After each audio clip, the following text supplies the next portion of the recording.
Hello everybody, Nathan Sifu here, and welcome to another episode of Hunt the Truth, an audio web series developed by 343 Industries. So in last week's episode, Ben got to speak to this mysterious FERO person. Whoever he or she is informed him that something horrible is coming from deep space. Something huge, and we don't know what it is. The plan is to reveal this to the public and to reveal to high-ranking senators all the mysteries and all the secrecy behind the Spartan 2 program. So without further ado, sit back, relax, and enjoy Hunt the Truth, Episode 8. Drip, drip, drip.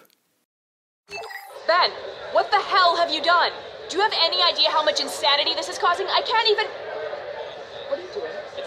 I know what they are. Why are you putting them in my face? Pull the report! I just thought... Ben, hold on. I have to fire an idiot for cause. This was the first I'd heard from Petra in a while.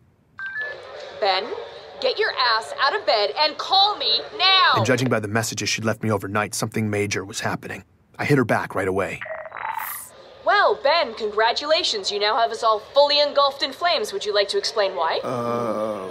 I had no clue what was happening. Anytime today, Ben. Petra picked up on that.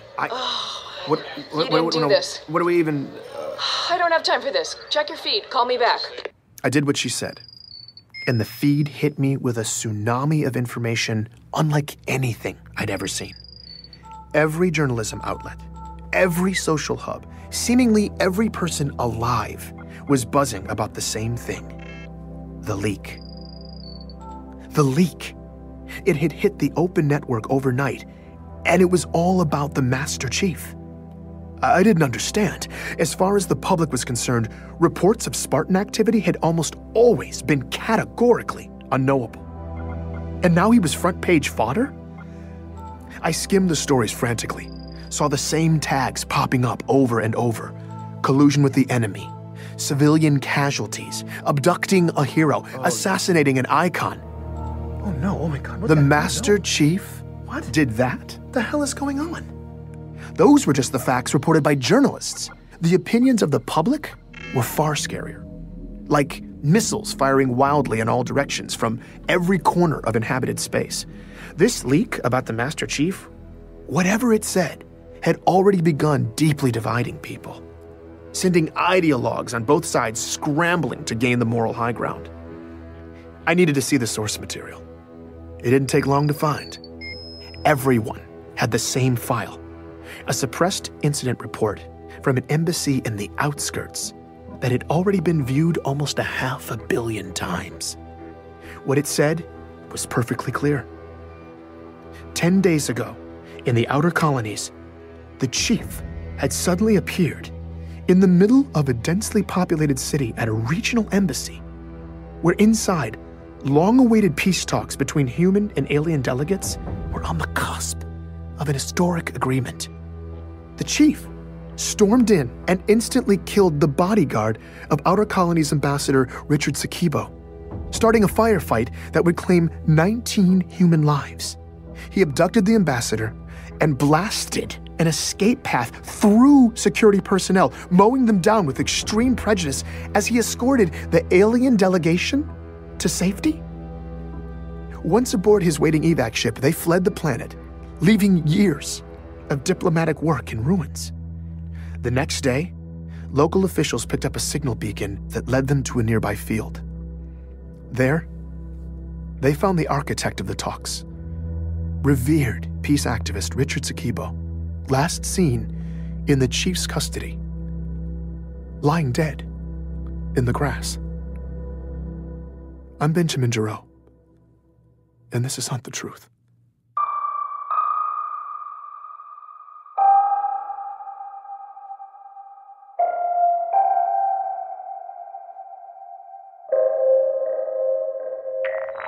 Petra, what is happening? I don't know, but I've been fact-checking for 7 hours and it looks bad. The Earth hacks are calling him the Fallen Spartan.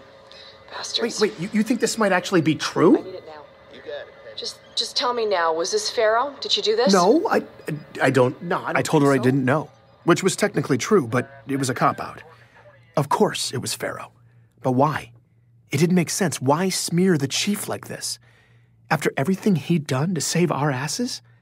After everything ONI had done to him? Over the years, he'd faced unimaginable catastrophes. We had no idea how many lives had hung in the balance. ONI kept us all in the dark. But whether the chief had always made the right call or not wasn't the issue. He should never have had to shoulder all that weight, but now he was shouldering all the blame. It wasn't right. As Petra relayed what some of the talking heads were saying about Chief on Earth, I started getting downright pissed. Then, she was gone. Waypoint was gone. My comm pad. Everything. Your gone. quadrant is experiencing unusually high volume. On-site diagnostics are required. Would you like me to schedule an appointment? Yes! First availability is in 12 days at 3 p.m. Would you like me to schedule this appointment? God, this is a joke. I'm sorry, I did not get that. Would you like me to schedule this? Yes! Appointment scheduled. All services disabled. Goodbye. No, dude, mother! They were cutting my communications off for 12 days? This was no quadrant failure. ONI was trying to shut me down. And of course, they were doing it quietly. Meshach's security hacks had been keeping me a step ahead of them for the most part, but I didn't have time for this. I had to find out if we were actually stirring things up. I needed to find Meshach, and to do that, I needed a safe place with secure working comms. So I packed some essentials and headed out, taking back routes, dodging surveillance. Moving my workspace to an undisclosed location was a precaution I'd been needing to take anyway. ONI's latest move had just got me to pull the trigger. When I got where I was going, my contact helped me set up shop. And once I was live, this was the message that was waiting for me. Bento box! Loving what you did with the story, man! Really great pacing. But that last episode wasn't the same. It's just missing a certain, I don't know, me element? Ha! Anyway, I'm around, give me a call. After disappearing for 8 days, Meshach Maradi was just calling to say hi. He was the most frustrating human being I'd ever met. Benjamin! Meshach, I was certain you were dead. I mean, I could... You wrong? Meshach?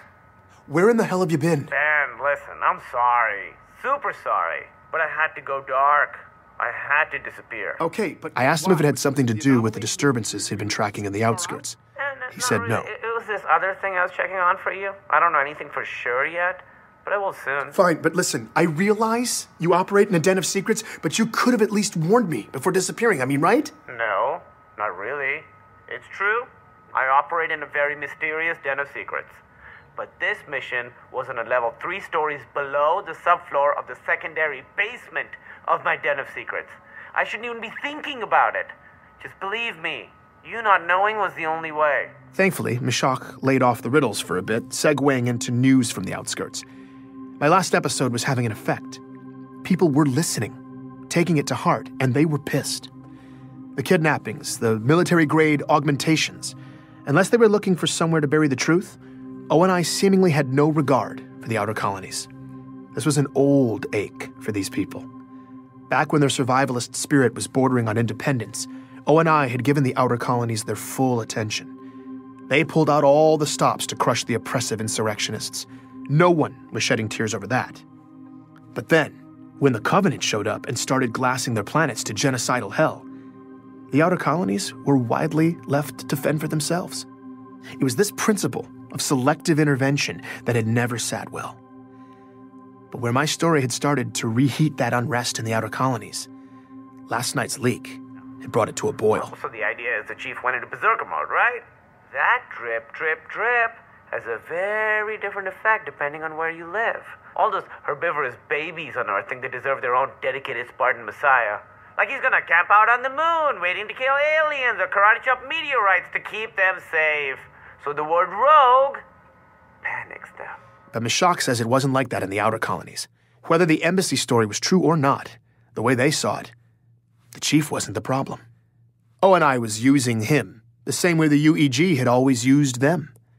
For utility, when useful, but always disposable. Sure, nobody really wants a 7-foot-tall murder machine with mad skills showing up in their neighborhood. But in the outer colonies, Oni is still the real monster. My fury at Meshach had subsided. I was glad he was back. If I was going to pull off confronting ONI and exposing everything to the senators, I needed as much ammo as possible. And luckily, he was on the same page. After hearing my interview with Petrovsky, he'd buried his face in the slush, curating decades of data and the research of his nutjob predecessors, compiling sort of a greatest hits of ONI's atrocities. He pushed me to a scattergraph of every case of exotic pediatric autoimmune disorders for the first few decades of the century. Any kid who had a disease like John's. After some variable tweaking, a galactic map of human space popped up, decorated with clusters of dots, one for each sick kid. He told me I was looking at a reasonably accurate representation of where every single defective clone ONI planted had died. Wow. Wow, he says. Of course, wow. But you're about to turn into a wow when you see this. He overlaid the graph on another map that showed the distribution of human population. He asked me what I noticed. It's not random. It's not random. Ben, never be a statistics professor. This is the opposite of random, okay? For their Spartan abductions, Oni heavily favored the outer colonies.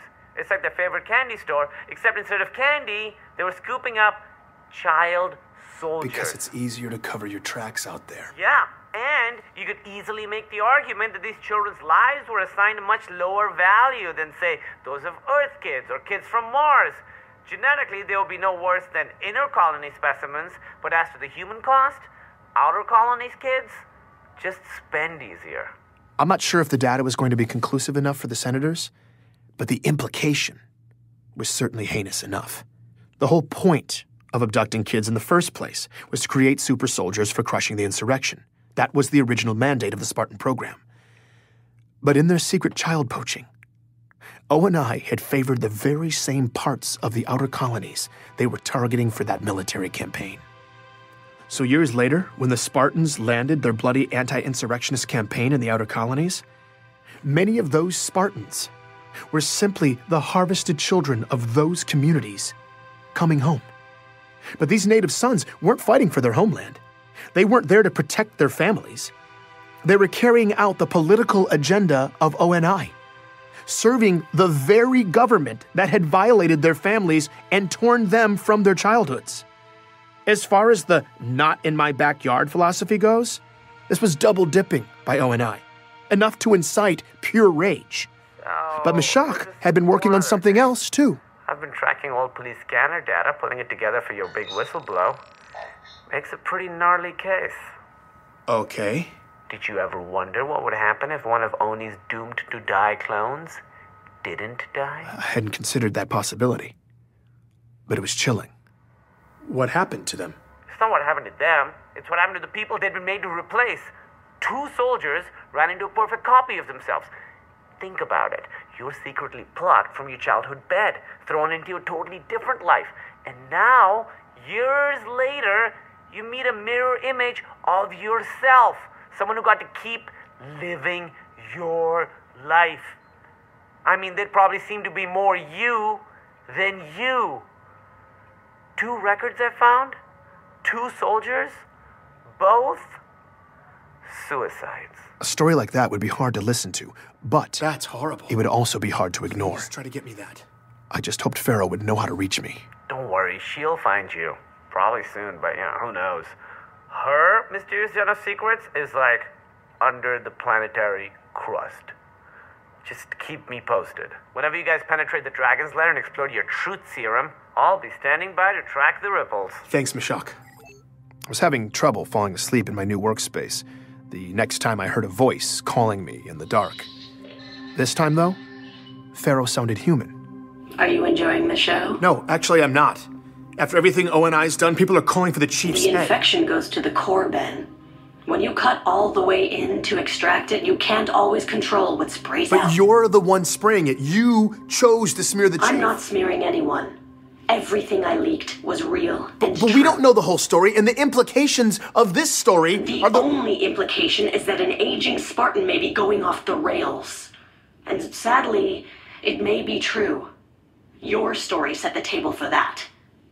When you break children to make warriors, you take a risk of burying psychological damage deep in your soldiers. And for critical decision makers, that's a liability. I don't know what motivated the chief to shoot up that embassy, and I don't know what he's doing now. But he is off leash. He is proving the liability. All I did was expose it by peeling back the very layers of Oni secrecy under which that liability was born and allowed to fester. I didn't know what to say. This felt all wrong to me. Ben, the chief is the savior of humanity. I know that. The true patriots know it too. This is the painful part. Right now, the chief is being chopped down, but he will be vindicated. This is how we puncture to the core. By sacrificing the chief in the short term, we've opened a deep hole, and when the bleeding slows, it's Oni's exposed nerve that will get all the cold scrutiny. It's just hard hearing what they say about him, and people are going nuts. I mean, a lot of the inner colonists are actually denouncing him. They're terrified. And the anger in the outer colony seems to be turning ugly fast. You The see blood that, of right? their hero is spraying in their face. This is exactly what we need. This is the chaos I said would happen. I guess I just didn't think it was going to be like this. Chaos has a high price, Ben. But the pieces are moving. Our opportunity has arrived. FERO told me that as of this morning, the meeting had been scheduled. Personnel were already en route to Earth. And in a few days' time, ONI brass would be testifying in front of high-ranking UEG senators in closed sessions. FERO was going to hack in and get me a direct, unbroken feed so that I could lay out ONI's ugly secrets to a handful of the most senior lawmakers in the land. I had to prepare fast. I was anxious there wasn't enough time to make Meshach's data convincing enough, but FERO gave me an idea that could amp up the persuasion. She listened in as I made the call. Anthony? Hey, man, how you doing? I just laid it right out there. Do you want to help bring down ONI? He didn't respond. I started to get nervous, but then he spoke up. You bet your ass I do. What do you need from me? Petrosky was in. I gave him marching orders and hung up. I'm so happy to hear FERO that. seemed pleased. Things seemed to be falling into place. So that's your real voice? For the most part. Just off enough to be untraceable. So why'd you switch it up? What happened to the scary voice? Well, we're about to go somewhere scary. I wanted you to feel like you knew who would be fighting at your side. I appreciate that. I couldn't believe we were really going to do this, but I was lit up and ready to go. Ben, I wanted to give you a heads up. There's still one more leak coming. What do you mean? It's the icing on the cake. Just to keep the pieces in motion. Okay, what is it? When is it hitting? It just did. I pulled up my public feed. It took a moment. And then it hit. A security video from the Outer Colonies Regional Embassy. FERO was already gone. Is this real? But her latest leak was live. Right now, millions of people across occupied space were all watching the same thing. Master Chief Petty Officer Spartan 117, seemingly unprovoked, waging a brutal assault against the peace consulate on Biko. Please join me for the next episode of Hunt the Truth.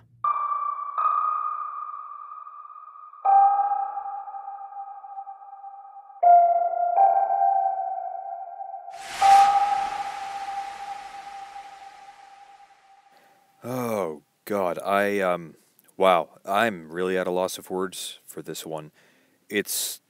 I'm surprised. I'm actually finding it really hard to hear the Master Chief being vilified like that. I mean, it's great that Oni is about to be exposed for, the stuff that they've done, but to lose the Chief's image like this is, I thought it was all just a load of BS, but now it looks like there really is credible evidence to suggest that he's a traitor, and I think Halo 5 is going to be the most emotionally involved Halo yet. But that is it for today's episode. If you liked this video, then comment, subscribe, like, and of course share this video on your favorite social network. If you'd like to check out some of my other videos, I have everything organized into playlists on my channel where you can see all my Let's Play videos. Go ahead and check those out. I will see you in the next game.